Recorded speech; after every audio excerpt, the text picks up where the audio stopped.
So hi everyone, it is that time again. It is hurricane season, tornado season, all the season. Anyway, so we have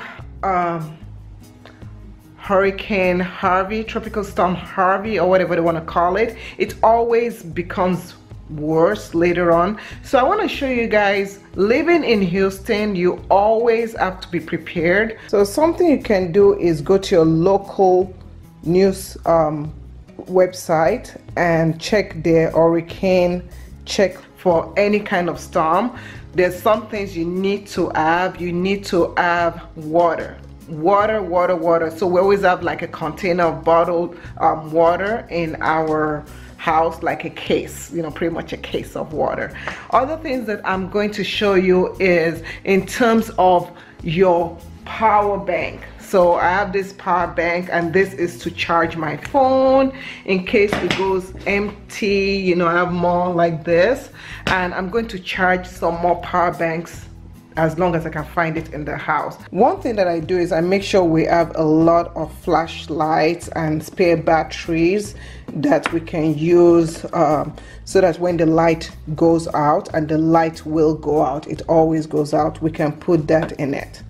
As I told you, we always stock up on water. I need to get some more water, but this is like one case of water. I'm gonna probably buy I want to say one more or two more of water, because we drink a lot of water in this house. Why am I showing you my laundry? Well, some people don't realize this, but make sure you do your laundry before the season changes, before the storm comes in, because you don't want to be stuck with dirty clothes. Another thing I buy is I buy a lot of fruits. Fruits are very accessible. Snacks for the kids, things like carrots are good. And so I have this huge container right here, and we're gonna store the water for the bathroom in here. It's pretty big, huge. This is very, very big. So we're gonna just get some water. Let's do this. And I'll show you how I do it. And I just go ahead and I just fill this up, and I have another one of this that I'm gonna fill up for downstairs.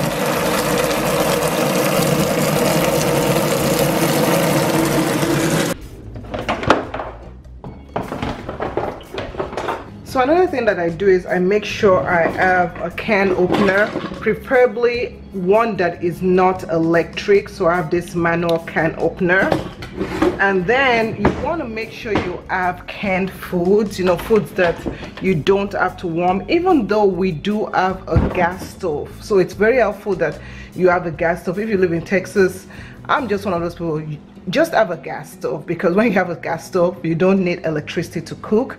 So looking in my pantry right here, I have a couple of things that we can pretty much warm up and eat. I have some sardines, I have some chicken breast. This tomato, we'll have to prepare it. I have some beans, but I think we need to buy some more stuff for snacks and cereals for the kids. You know, just have some cereal, some snacky stuff. So we have some cereal, we have more cereal over there, and that would be good. And I did stock up on some snacks for the kids. There's some snacks over here, and I did have some snacks right. Some other things that you might want to pick up is like dried milk. If you drink milk, you can pick that up. You can pick up some peanut butter, and that will come in handy. And also some hot cocoa. If you drink cocoa, you can just warm up the water in on your gas stove right there. If you eat bread, just stock up on your bread, because those go very quickly. So here I have some hot dog buns, I have some wraps in here, and those are really, really good, so you don't have to warm those up light. And in my fridge, I still do have some bread and this right here, and I'm going to actually boil a couple of eggs so that we can actually eat that when we do need some kind of bread, but I think we'll be okay. A good thing to do is also to turn on your ice maker and make some ice so that you can have some cold drinks, or you can actually buy some from the store. So this is for our viewers so that you guys don't feel left out in case we lose power. What I'm going to do is I'm going to edit a couple of videos and kind of schedule them on YouTube so that even when we don't have power, you guys can still enjoy watching our videos and not feel left hanging. Also, make sure you fill up your gas tank so that you don't stand in line when there's no more gas. So I just got to Walmart, and as I predicted, there's no more water. As you can see, the water is all gone. No water at Target. So since I'm at Target anyway, I'm just gonna stock up on some soup. My family is not a real soup kind of family, so I don't want to buy stuff that would waste, because I know that's pretty much what's gonna happen. But I think they do like clam chowder, so I might just get a couple of clam chowder. That's about it.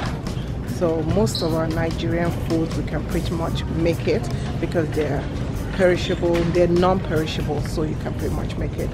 But the store, I mean, it's empty. There's a lot of things that are gone. So I'll say, if you ever hear that an hurricane is coming, right there and then go get your water. We're good on water, I think. So let's get going. So one thing that you should also have is money. Make sure you get some cash in hand or cash in pocket, because some stores might just want cash. Now if you get to the store late like I did and there was no water to be found anywhere, then what you want to do is when you get home, look for any containers that you can store drinking water in and fill them up. So once again, here is the Hurricane Survivor Kit, which you can get on Click2houston.com, and just go through it and check what you need to get. And especially if you have kids and if you have pets, or if you have like medical issues, this is a very great list to have. So overall, I wish you guys a safe hurricane season, and we'll be okay if we take precaution and prepare early enough. See you guys in the next video. Bye.